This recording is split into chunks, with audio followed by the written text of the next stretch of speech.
Greetings, great people, and welcome back to the War Room.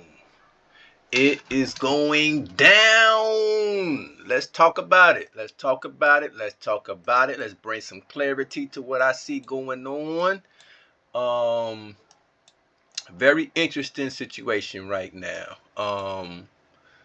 Let's go on over here into Asia, where the meat and potatoes is at. Right now, as I spoke to you guys before, I said there would be a line formed here. Arrowhead is moving in now.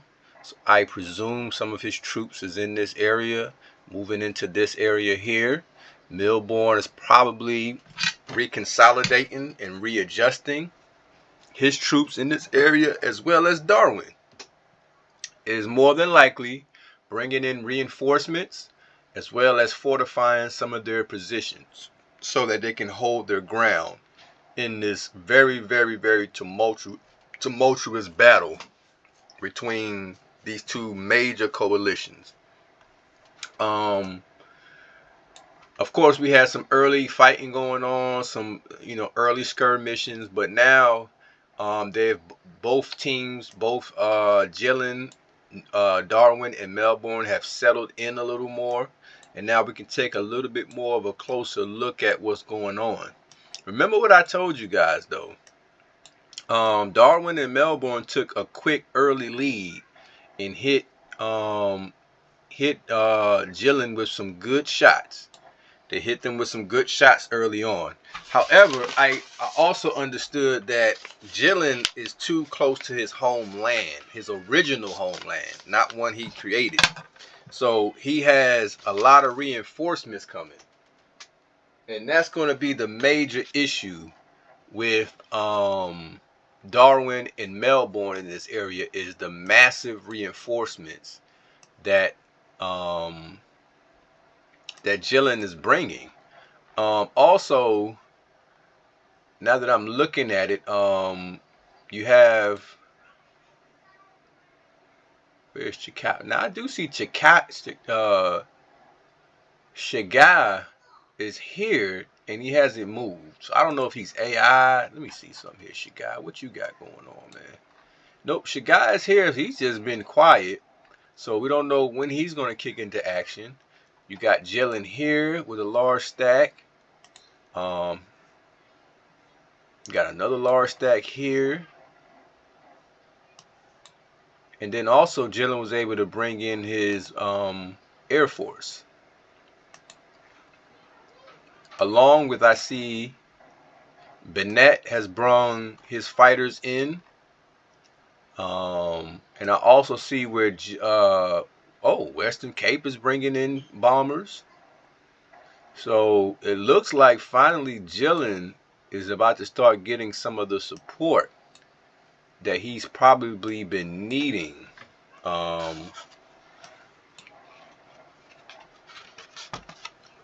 To deal with these two major players in Darwin and Melbourne.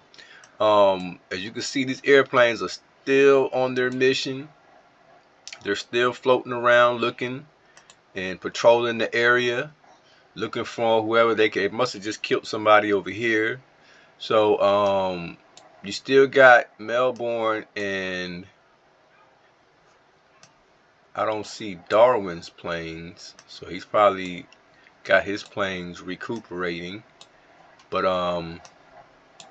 yeah, I don't see Darwin's plane. So, but he has a set of planes as well.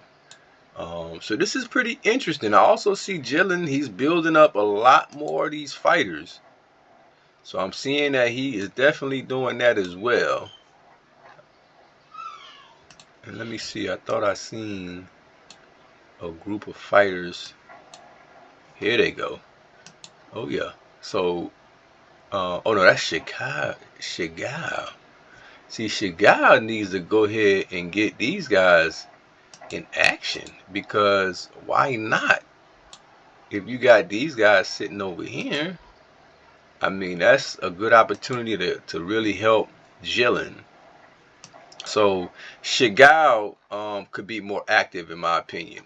If that was my coalition member, I would wonder why Shigao is not being more active, because this is his nation that's actually being protected here. As you can see, these guys were ready to rip through, and Jilin came through and really put some plugs in to keep these guys from advancing.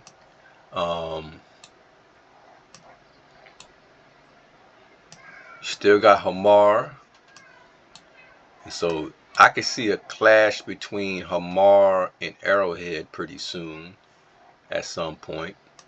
So very interesting war, guys. Very interesting. The score is 950, 793, 183. I'm in third place. The two coalitions are in first and second. Let's look at some of the rhetoric that has been discussed.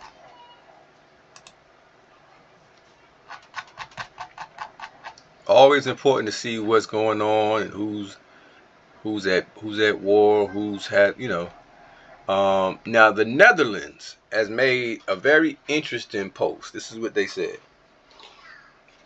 It is with a sorrow heart that I write this article.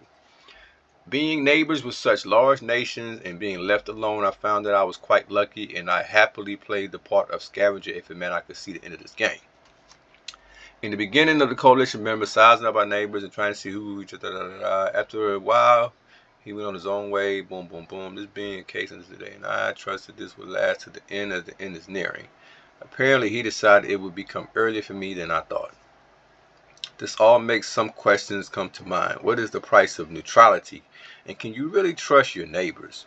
Right now, to me, it seems I can't trust them, and the price would be a dagger in my back. Call me naive, but I still want to believe that I can trust them. The price to be no victory for me at the end of the game. You're surviving nonetheless. Having said these words, I bid you a good fight, and being the scavenger, I hope to last at the end, even if it should be one province. Sincerely, and I still hope for. Okay.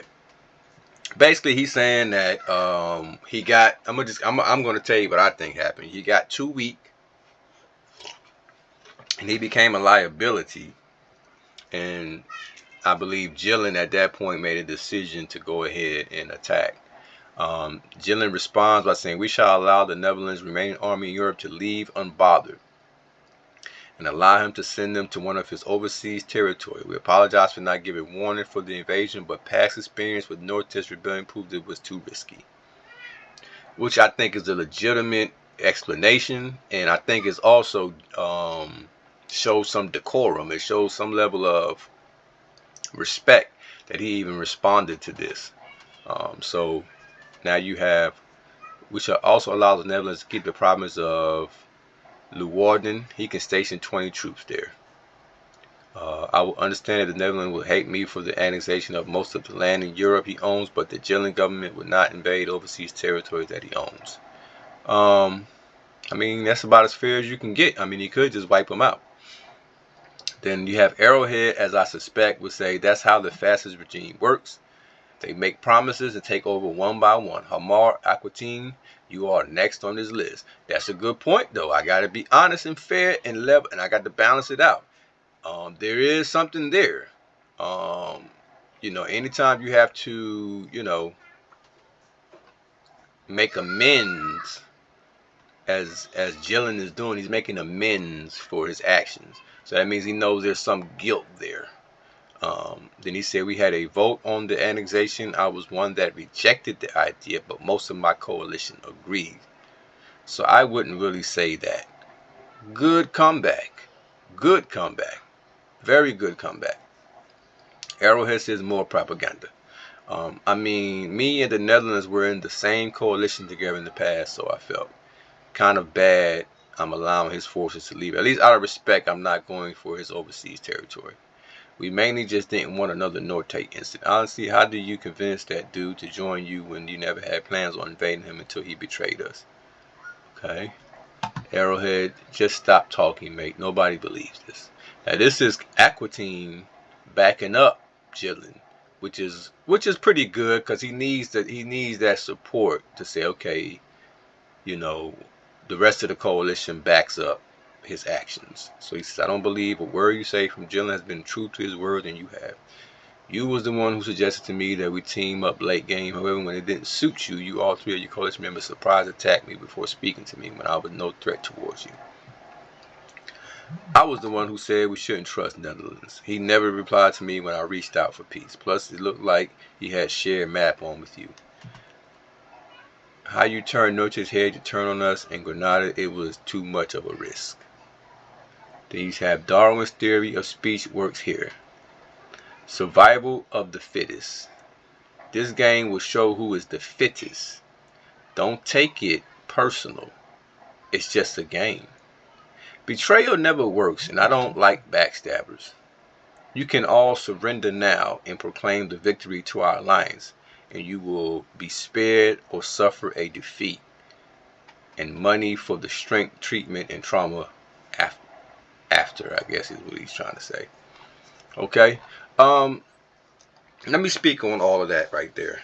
All of that is good talking, but I believe in action. Actions speak louder than words. So I believe some of these guys have made some foolish statements, some braggadocious statements, statements that they may have to eat later on. I believe the situation with Jillian in the Netherlands is one that they had to work out, and I believe that you do have to. I do believe that it is survival of the fittest. I do agree with that part. That yes, you, even if you're with somebody in a coalition, you don't allow yourself to get so weak that they can just wipe you out. You stay strong so that they can see you always as a formidable ally, not a weak ally that I have to carry. And that's something that you really need to stress to people on this game. Just because you're in a coalition with somebody does not give you a license to be lazy. You can't just sit back and relax just because you're on a good team. You got to do your part. Who's going to get rid of somebody on their team and they doing their part? And if you know that you're not as strong as the leader and the others in your coalition, you should be doing more. You should be doing the other things that they're not able to do. Send some senior peoples out there to do some scouting. Do some intel work. Figure out stuff that maybe we need as a team that maybe doesn't require you to have a large army in a whole bunch of provinces. If I'm on a team and I know I'm not that strong, I'm going to make myself valuable in other ways. Not going to sit back and beg somebody to not kill me and not, no. I'm going to let you know if you kill me, you're going to lose a whole lot of support that you had. And you're going to know that. So you wouldn't do that. You'll say, nah, I'd rather keep you around because you've been great. You've been helping us. You've been giving good intel. Having you on a team has been valuable. And because you're not that big and strong, I know you can't hurt me. So that's how I feel about that. Valencia, careful, because when you make statements like you can all surrender now and proclaim the victory to our alliance, that's like you're talking to everybody in the game, so careful, somebody may get offended by that. But it's important to always keep an eye out on the dialogue that's being had. Now, going back another day before this one, I spoke about some of the things that I seen going on, and Hamar said, "Is bro the narrator?" I consider myself to be the media, Hamar. I consider myself to be the media, just giving out information, and just reporting the war as I see it. I've been given access to the number one player in the game, which is Jillian. I believe he's your leader, if I'm not mistaken. And he gave me access to his provinces so I can see what's going on. And that's why I'm doing, I'm expanding my coverage of this map, not just on what I'm doing on my own continent and nation, but I'm also showing what is going on here with Jillian in regards to his battle with Melbourne and Darwin, and it's been rather entertainment thus far. Very, very entertaining thus far. Very, very. I learned a lot already. I'm seeing things, and I'm like, okay, these are very good players. I like to see strategy. I like to see tactics. So this is a great new approach that I'm able to. Well, let me just say this. I'm thankful to Jillian for being generous enough to help me out, seeing as though I have a channel, and he was generous enough to say, hey, you got a channel, why not give you access so you can see what's going on. And that's all this is, Hamar, is that he's allowing me to show you guys this. I wouldn't be able to see this without him opening up that map. So we got some real good content.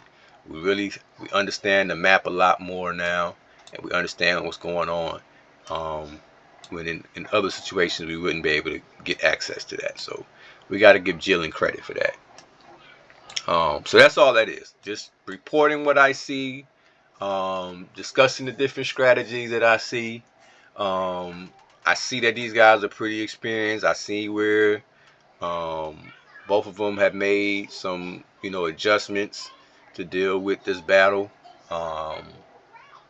And it's gonna get even more interesting. So I'm glad I have access to see this, and I will keep my eye on this and do my due diligence to report this as fair and as honest as I can. All right. So until next time, guys, I will see you guys later, and stay tuned.